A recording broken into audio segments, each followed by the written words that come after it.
This is Omar Ahmed for IFL TV, proudly sponsored by Everlast. With me is a very relaxed Tom Little on this Monday night. You all right, son? Very well, thank you. Before we kind of talk about yourself and how retired life is and what you've been up to. Put a pin in that.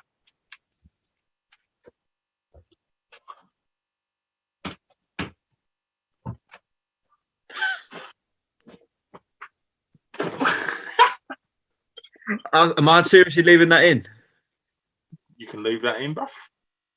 Oh, we'll leave it in. We'll just keep it rolling. Tom, yeah, as I said, before we talk about yourself and how you've been and what you've been up to, I do want to talk to you about the weekend. Someone that you've known for a very, very long time, Billy Joe Saunders, in a obviously heartbreaking night. Before we talk about the ending, Tom, and the aftermath, let's talk about how he fared. How do you think he actually fought, and how did you have it before the stoppage? I watched the fight without no sound on or anything because I thought to myself, I don't want to watch the fight, not score it, right, and then get to the end of the fight and be upset with the judges if it goes the other way. So I thought if I sit and I sit with a proper paired, like I sit down, proper marked it up, and I had Billy Joe 2 rounds up. Right, that's how I saw it. Like, but listen, obviously it goes on what you like. But I was looking at cleaner punches, cleaner landed punches, right? And that's how I had it. I think he boxed well. I think. Listen, there's always things you could do different, but that's the same as anyone on any given night. There's always things you could change. But I thought he boxed well. I thought he gave a brilliant account of himself. Obviously suffered a terrible injury.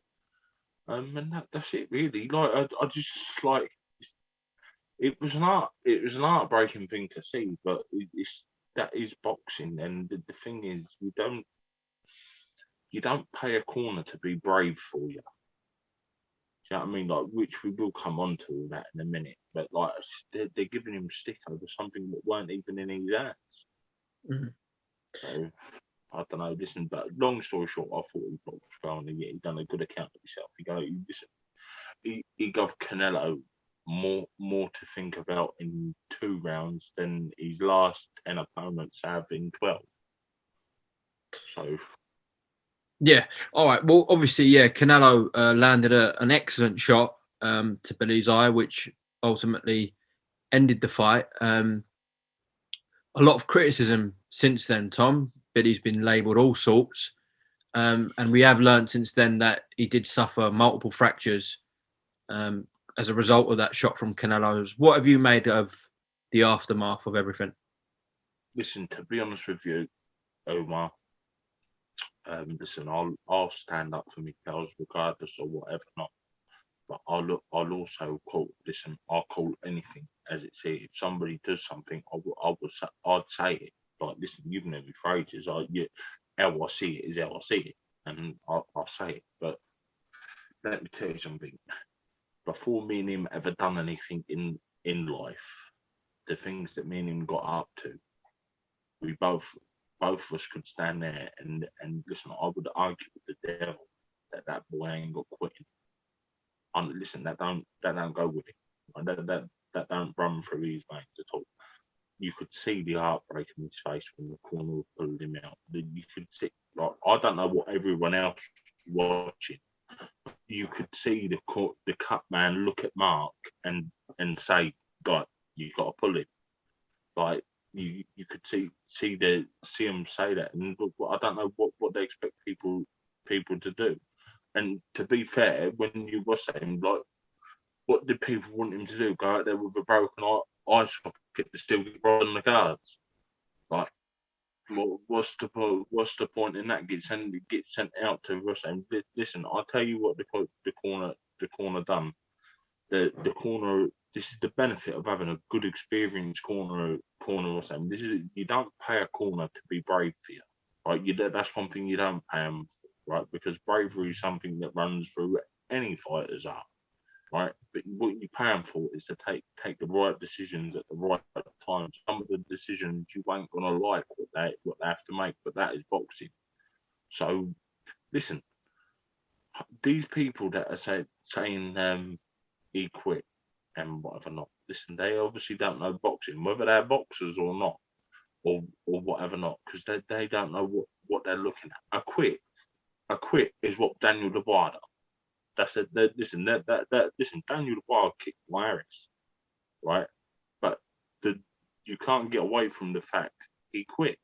Yeah, but He had Tom, did he obviously we learned he suffered fractures and whatever. So yeah. didn't I know it's different where the corner have pulled Billy out, but isn't he making that decision on the same basis? Isn't he educated for making that decision, Daniel Dubois, in that moment? Listen, I'm not holding it against him. That's his own thing. But let me tell you something.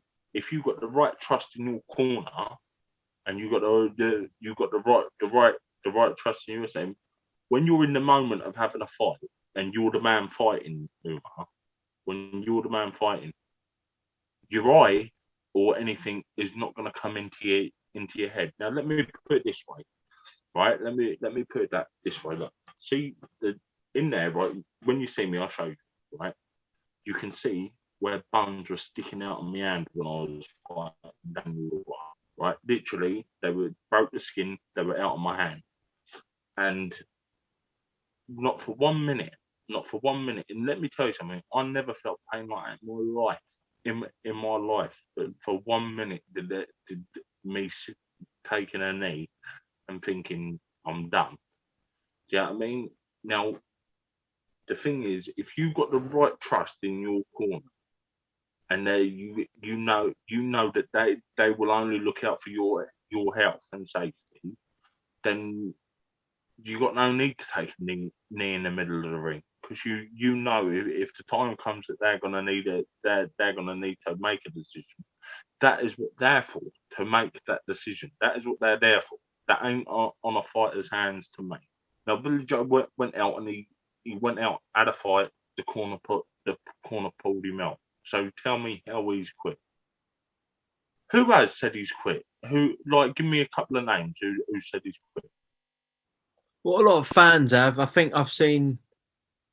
Well, obviously, Eubank Jr. posted a video. I mean, that's the only one where someone's done a video about it.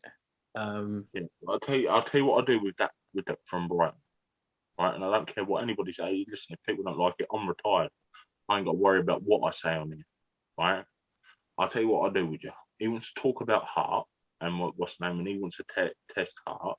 And I sent him this exact message, right? He It's money for nothing anyway, because I'm fat, been on the beer for God knows how long, and whatever not, right? We both know Scott. No, listen, I trust Scott. I will go down there. I will go down there tomorrow, tomorrow, and we'll test these out. We'll have a straightener out in the field somewhere. First one to quit. 10, 15, 20, 25 grand, whatever he wants. We'll see how much art he's got, because I know for a fact I'm useless. I'm a bag of shit, and he reckons he'd beat Gennady Golovkin, right? And whatever not, right? Let me tell you something. Or I'll tell you what I'll do with you now, right? In 12 months' time, because the boy's very green at the minute, I will have a £50,000 bet with him. All right. Now listen, that's a lot of money to me. A lot of money. I will have a £50,000 bet with him that Louis Edmondson don't just beat him, stops him in 1 year. In one year's time. Never mind him on about Billy Joe or whatnot, because I don't mean no harm. He's kicking a man when he's down, but it's a man that was drinking Fosters 2 nights before he boxed him, weight drained, and still beating. So I don't know. I don't mean no harm. You got the right to call that man. You got the right to call him. They are. Listen, if he did quit, I would have to say, I would say, and listen, Billy Joe knows it. But Billy Joe knows I'd say it as it is, but I will also stand up for my pals if they're right and they haven't done something. Like, listen, the thing is with Billy Joe, he made himself very easy to dislike. But he is Marmite. You either don't like him or you like him. I mean, because but the fact of the matter is, you can't. I can't get how people are coming out and saying he quit when he didn't. He corner pulled. That ain't quitting. They need to look at the thing of quitting. Now, like I said, I wasn't having a stab at Daniel Dubois, but that is quitting, right? That is quitting. Right? Don't get me wrong. Daniel Dubois obviously made the right. He saved his own career, right? He saved his own career, but the downside to what he did, right? And this ain't having a stab at him. Is his heart will always be in question. Yeah, I mean, his heart will always be in question. Like anybody will think, anybody will think. I know if I was in a situation where I was going to box him again, I'd think to myself, give him pressure, give him pressure, give him pressure, and he has got quit in him. He's got it in him. You know he will. And like he'll obviously have that a lot now when he boxes, when he steps up again and whatever not. But listen, ultimately he did make the right decision. And like I say, Mark and the cut man made the right decision on behalf of him. They've not just saved his career, they've saved his eyesight, which goes a bit further than boxing. Now, seeing how the judges scored that after the fight, like why? What did they want? Did they want him to stay in there and risk his eyesight and get shafted on the scorecards? But is that what people wanted? Would that made them more happy? Like, it's fucking stupid. Stupid. Yeah, I think everything you're saying there is making sense. I mean, even if he was up on, even if the cards were fair, or even if he was even blasting Canelo out on it, and you know he was well up on the cards, and the judges had him up. If you've got a shut eye and you're a fighter who depends on kind of reflexes and movement, fighting an animal like Canelo, as a trainer, you should just be going, no, we're not sending you out. Let me tell you something, right? And I will say it exactly as it is, right? Because there got to be other people thinking this. I want to know what in earth meat or steak Canelo's eating. Because I got hit by Filip Ergovic and didn't suffer a broken bone like that. Like that's it. We're talking about a man that's come from welterweight to super middleweight. Let me tell you something. There's something lies afoot there with that man, because nobody carries that amount of natural power. Nobody. Like there's something afoot with him. Like sure, like I know people got to be thinking it. I know. Like listen, I can't be the only lunatic thinking it. Surely to God. Like what the fuck is he taking? Because not to dob him in or anything. Like for personal use myself, I'll fucking have a go on that in a second. I mean, but they both obviously had VADA testing throughout their camps and before this fight, and they both were obviously clean. So it's hard to. You can't. It's obviously saying undetectable. That's what I'm saying. They obviously had testers and whatever. Not there's obviously something. That shot was pure precision, accuracy, timing. Obviously, Billy wasn't seeing it coming, so that's perhaps what hurt him. No, Jesus Christ himself don't carry that precision. I'm sorry. I've got to say, listen. I've got to say it as it is, as I say it. Well, that's your opinion. That's your opinion. That's only fair. That is my opinion. That is my opinion. I believe he is on drugs. I genuinely do.